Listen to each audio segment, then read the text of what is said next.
Ishak's winter evening. And Shahrazad said, the musician Ishak of Mosul, Al Rashid's favorite singer, tells the following tale. I sat in my house on a winter night, while the winds roared like lions without, and the clouds above spilled noisily over as if they had been great dark water skins.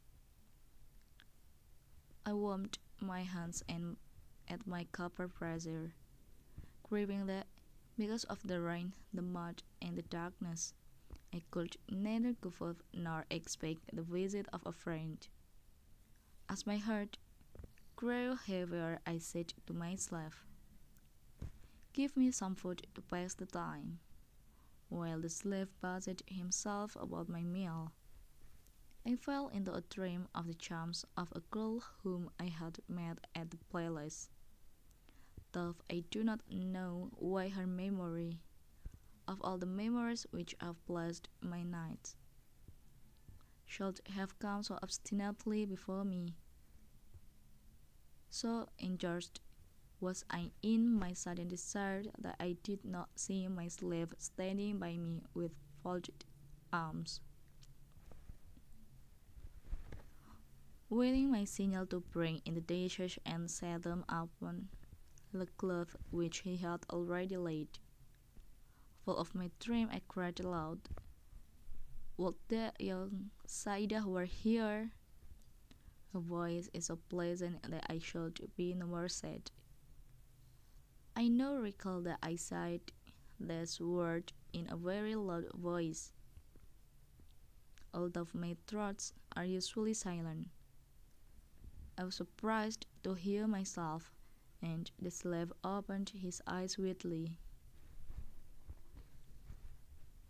Hardly had I spoken my wish when there was an importunate knocking at the door, as if someone were there who would not be kept waiting, and a young voice said, a lover beats upon the door of light.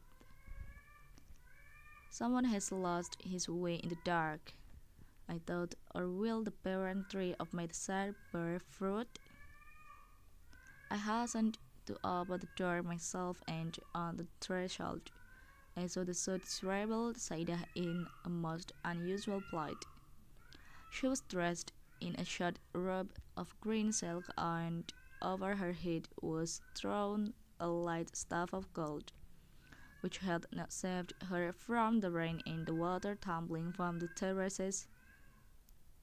She must have waterlogged mud all along the road, for her legs were marred with it. Seeing her so, I exclaimed, dear mistress, why have you run such risks on such a night? She answered in that dream voice of hers, how could I not listen to your messenger? He told me that your desire was great, and I came. Although I could not remember giving any order for a message to be carried, and although I knew that my slave could not have gone to the palace while he was standing by me, I did not wish to show my love the strange misgiving of my heart. So I said, praise be to Allah that He has reunited us, turning the bitterness of the sour to honey. Your coming scents the house and calms the heart of its master. My spirit so yearned towards you tonight that I would have gone to you myself if you had not come. At this point Shahrazad saw the approach of morning and discreetly fell silent.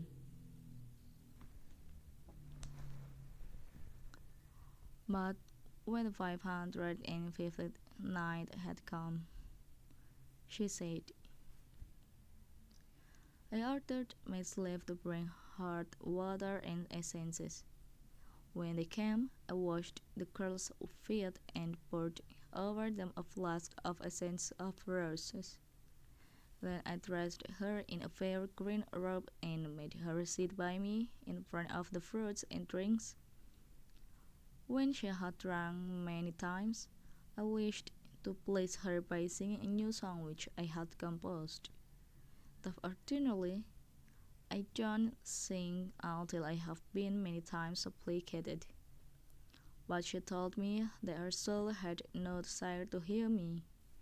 Then, dear mistress, I said, be so good as to sing something yourself. Nor the other, she answered. My spirit has no wish for it. Then said I, there can be no joy without singing. Ay of my heart, you are right, she replied. But this evening, I know not why, I only wish to hear some men of the people sing. Some beggar from the road, will you not go to the door and see if such an one is pissing? Not wishing to disoblige her and being certain that on such a night there would be no passengers in the street, I opened the door and thrust my head outside. At once, to my great surprise, I saw, leaning on his stick against the opposite wall, an old beggar, who grumbled to himself and said, what noise this storm is making! The wind carries my voice away, so that folk cannot hear me.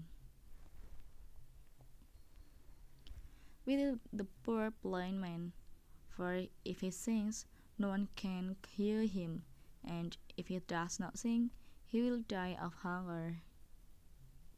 With that, the old blind man began to tap with his stick on the ground and against the wall, as if searching for his way. Astonished and delighted by this happy accident, I cried out, oh, uncle, do you know how to sing? I'm supposed to know how to sing, he answered. In that case, oh, Sheikh, I replied, will you pass the rest of the night with us and rejoice us with your company? If you wish it, he said. Take me by the hand, for I am blind of both eyes. I took him by the hand and led him into the house. Then I fastened the door and again whispered to my love, here is a singer who is blind. He can amuse us and yet not see what we are doing. There is no need for you to stand on ceremony or veil your face. I made the old man sit before us and invited him to eat. This he did with great delicacy, using the tips of his fingers. When he was satisfied and had washed his hands, I gave him drink and he drank 3 full cups. Then he asked the name of his host and answered, I'm Ishak, son of Ibrahim of Mosul. My name did not seem very much to astonish him. He contented himself with answering, I have heard tell of you. I'm glad to visit your house. I'm delighted to receive you, I answered. I have heard that you have a beautiful voice, he said. Let me hear it, please, for a host should give an example to his guest. At this I began to enjoy myself. I picked up my lute and, playing upon it, sang with all my master's skill. I took great pains with the viol, but when the last note had died away, the old beggar only smiled with a touch of irony and said, oh, Ishak, you are not far from being an accomplished singer and tolerable musician. When I heard the praise, which was rather plain, I grew discouraged and very small in my own eyes. So I outran the lute said, I made no answer to what the old man said. However, as I do not wish to fall short in hospitality, will no one play or sing? Asked the baker in a few minutes. Is there no one else here? There is a young slave girl, I answered. Tell her to sing that I may hear, he said. But I objected. Why should sharing when you have already had enough? Let her sing all the same, said he. My dear love took the lute unwillingly and, after a judicious prelude, sang of her best. The old beggar suddenly interrupted her, saying, You have still much to learn. My girl drew the lute furiously from her and would have risen, had I not fallen at her knees and begged her to remain. To the old blind man I said, As Allah lives, dear guest, we have done our best, and no man can do more. Now it is your turn to show your skill. At this point Shahrazad saw the approach of morning and discreetly fell silent. But when the 551st night had come, she said, he smiled from ear to ear and answered, Bring me a lute upon which no hand has ever played. I opened a chest and took out a new lute, placing it in his hands. He eagerly seized the sharpened goose feather and lightly touched the chords into a harmony. With the first notes I recognized that the blind baker was infinitely the finest musician of our time. But my emotion and admiration were greater still when I heard him play a small piece in a mode which was altogether unknown to me, and I am too considered a beginner in the art. In a voice of which I have never yet heard the equal, he sang, She can be the dark roadway of the night. She nodded with her nod the tempest spite. She cried against the wind about my ledge. The lover beats upon the door of light. When we heard this song, my love and I looked at each other in a stupefied surmise. Then she became red with anger and whispered, so that I alone might hear, Are you not ashamed to have told the old man all about my visit in those few moments when you were at the door with him? Oh, Ishak, I didn't think that your mouth was so slack that it could not keep a secret for 1 hour. Such men as you are detestable. I swore 1,000 oaths to her that I had been in no way indiscreet. By the tomb of my father Ibrahim, I told the old man nothing, I said, and he believed me, being quite assured that the beggar could not see her. She let me embrace her at my ease. Sometimes I kissed her cheeks, sometimes her lips, sometimes I tickled and sometimes pinched her breasts. Sometimes I nibbled her in the most sensitive quarter, so that she loved and loved. At length I turned to the old man, saying, Will you sing us something else, my master? Why not? He answered, and taking up the lute again, sang this. My hands, sure fingered, wandering her dress, get drunk upon her wine of nectars. So, while the fuddled fellows fall on sleep, I bear the white cups for their wantonness. When I heard this, I didn't doubt that the old man was fooling us, so I begged my lover to cover her face.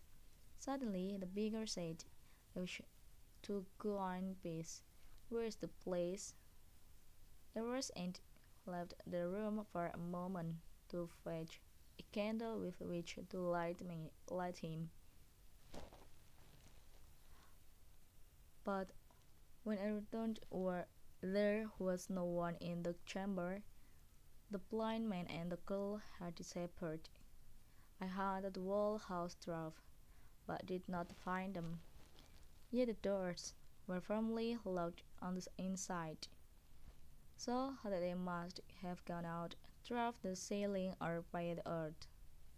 I have ever since been persuaded that it was Iblis himself who painted for me on that night, and that the girl was unsubstantial, an illusion.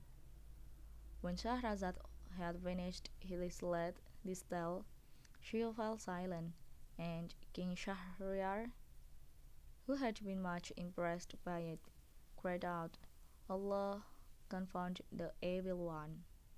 Shahrazad saw that his brows were contracted, so, wishing to calm him, she told the following story.